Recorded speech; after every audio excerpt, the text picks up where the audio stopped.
Hi everyone, I'm Karen from Makeup and Beauty Blog, and every once in a while you run into a product that blows your mind, and I happen to have run into one lately. It's called Living Proof's Perfect Hair Day Dry Shampoo, and it's $22 for a 4-ounce can, spray can. You can find this at Sephora and Sephora.com. I recently started using this, and it has changed my world and rocked it so hard in so many ways. So dry shampoo, let's talk about it for a second. What does it do? Well, if you have a lot of hair like I do, or if you just don't like futzing with your hair throughout the week, dry shampoo can be very helpful. It's these types of like aerosol sprays that you spray onto the roots, and they dispense like this fine powder, and what that powder does is it absorbs oil, sweat, any gunk you've got going on there, funky scents, whatever. And then it lifts the roots a little bit and allows you to get more mileage out of your blowout or your hairstyle, whatever, so you don't have to keep washing it every day. So with regular dry shampoos, I usually get 3 or 4 days max. Yes, that's 3 or 4 days where I don't wash my hair, but hear me out. I don't like to wash my hair every day. It just takes too much time because, you know, if you're a busy gal, if you've got a lot going on, so you've got a family, or if you're a student, you don't always want to deal with your hair. I know I don't, because if I wash my hair the night before and then I curl it the next day, or I do something with it the next day, it's usually like 15 to 20 minutes, and in that amount of time I could like be sleeping or like watching videos of kitties in bed or whatever. And you know, with dry shampoo I can just extend my style and then spend less than like 5 minutes doing my hair. It's great. It's a lovely, lovely, lovely thing, and one of the wonderful innovations of today's modern world. But see, the problem with most dry shampoos I find is that after a certain amount of time, I guess you'd call it the tipping point, it starts to feel really janky, especially at the roots. My roots start to feel heavy, kind of oily, kind of crispy, and just kind of blah. So around day 3 or day 4, I either have to put it up in a ponytail and like go on about my day that way, or I'll just have to wash my hair. Wash your hair, Karen? Wow, who would have thunk? Anyways, this shampoo is completely different in a way that is unusual from most dry shampoos. So instead of the powders, instead of this powder when you spritz it onto the roots, just kind of hanging out there, from what I understand is you put the powder in and then you wait 30 seconds and then you sort of massage it in, and or like rake it through your hair or brush it through.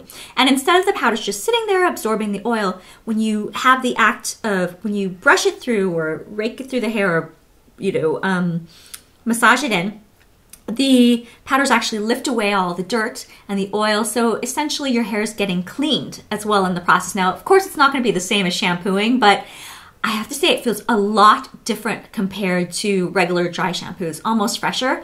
My roots I'm able to stand them for a longer amount of time.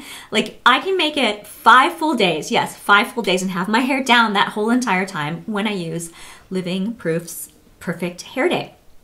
It's phenomenal. It's really interesting. It doesn't leave my roots feeling crispy or funky or dirty or anything like that. And it has this beautiful sort of light florally fragrance, time release sort of thing that, so as your day goes on, the fragrance just releases like throughout the day so your hair doesn't smell funky.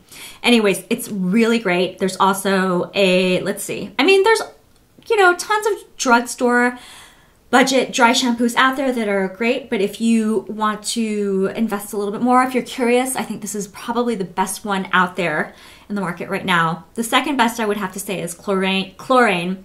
It doesn't, this one though leaves my roots feeling much fresher for a longer amount of time. So there's also an 1.8 ounce smaller size of this bottle. It's available at Sephora, and that's $12. I'm looking here down at my notes. So if you're not ready to commit to a large bottle, which I mean, why I've been carrying this whole entire time, that the smaller travel size is 12 bucks. So yeah, that's that. Try this sometime, it'll rock your world. So completely non-hair related, but I just got back from the doctor's and I went in for an ultrasound. So I'm a little at the moment, because every time I go to the doctor's, I get a little nervous, but it was fine. I went in for like I guess there's always a big extensive ultrasound that happens around like 19 or 20 weeks, where you go into the lab and the lab tech looks at the specific parts of the baby to make sure that she's or he is growing, you know, properly and well along the road to babydom. And so I did that today, and she was not cooperating. The tech took like 314 pictures because baby girl kept moving. She was wiggling and she just would not stay still. And I was like, you're not in the mood to do a modeling session today. So anyways, I was in a hurry. All this to say, I kind of rushed with the makeup this morning because I was in a hurry to get out the door. But I tried a new technique, which I'm really enjoying. I watched a video by Katie Jane Hughes, who is the makeup artist for Butter London, and she also does nails for them as well. And she has a very interesting take on how to apply makeup, I think. I feel like she loves doing shortcuts, and she does makeup that's both dramatic but yet still accessible. I recently watched a video that she did. I think it's called Falling for Fall. It's like a fall makeup tutorial, which I will link right over here. You can see Katie's gorgeous face and her doing her thing.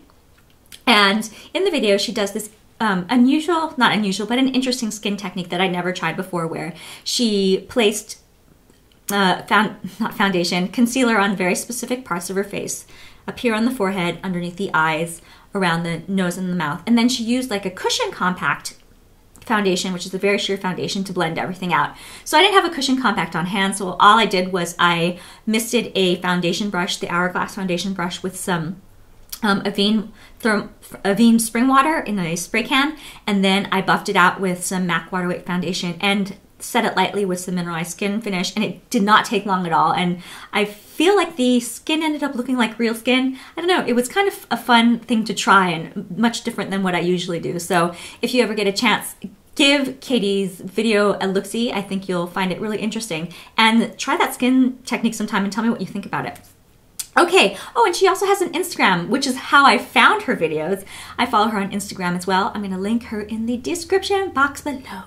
Okay guys, so thank you again for watching. One more shout out to Living Proof, aka the love of my life at this moment. Thank you again for watching, and I'll see you again soon. Bye.